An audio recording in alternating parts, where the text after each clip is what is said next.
Hello, ഇന്ന് ഞാൻ കാണിക്കാൻ പോകുന്നത് ഞങ്ങളുടെ റിസോർട്ടിലെ ഒരു ഡെസ്റ്റിനേഷൻ വെഡിങ്ങിനെ കുറിച്ചിട്ടാണ്. 4 ഡേയ്സിലേക്ക് അവർ വന്നിട്ട് റിസോർട്ട് ഫുള്ളും ബുക്ക് ചെയ്തു.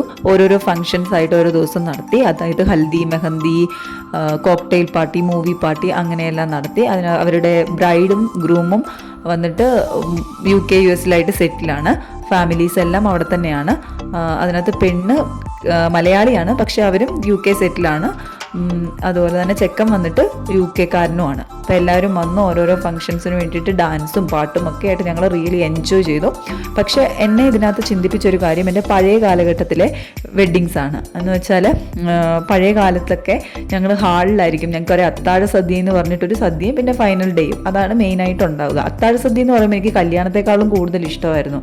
എന്ന് വെച്ചാൽ അത്താഴ സദ്യക്ക് നമ്മുടെ വീട്ടിൽ നിന്ന് ചിരവയും കത്തിയൊക്കെ ആയിട്ട് പോയിട്ട് എന്നിട്ട് തലേദിവസം മാങ്ങ അരിയലും ഉള്ളി പൊളിക്കലും പിന്നെ നമ്മൾ പോത്തിനെ തലേദിവസം ആയിരിക്കും അറക്കുന്നത്. എന്നിട്ട് തലേദിവസം രാത്രി എല്ലും കപ്പയൊക്കെ ആയിട്ട് അടിച്ച് പൊളിച്ചൊരു കല്യാണം. പക്ഷെ ഇതെന്ന് വെച്ചാൽ ഫൈനൽ ഡേയ്ക്കെന്ന് പഞ്ചവാദ്യ മേളക്കാരും പിന്നെ പാലക്കാട് ഭട്ടരുടെ സദ്യയും ഒക്കെ ഉണ്ടായിരുന്നു.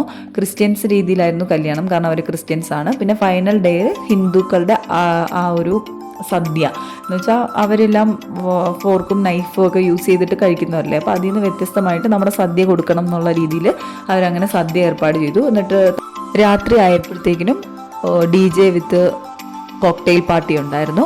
അപ്പോൾ അതും അവരെല്ലാവരും റിയലി എൻജോയ് ചെയ്തു. അപ്പം നിങ്ങൾ നിങ്ങളുടെ പഴയ കാലത്തിലെ കല്യാണമാണോ അതോ ഇപ്പം നമ്മുടെ നാട്ടിൽ നടക്കുന്ന കല്യാണമാണോ അതോ ഡെസ്റ്റിനേഷൻ വെഡ്ഡിംഗ് ആണോ നിങ്ങൾക്ക് ഏറ്റവും കൂടുതൽ ഇഷ്ടം എന്ന് കമൻറ്റ് ചെയ്യണേ.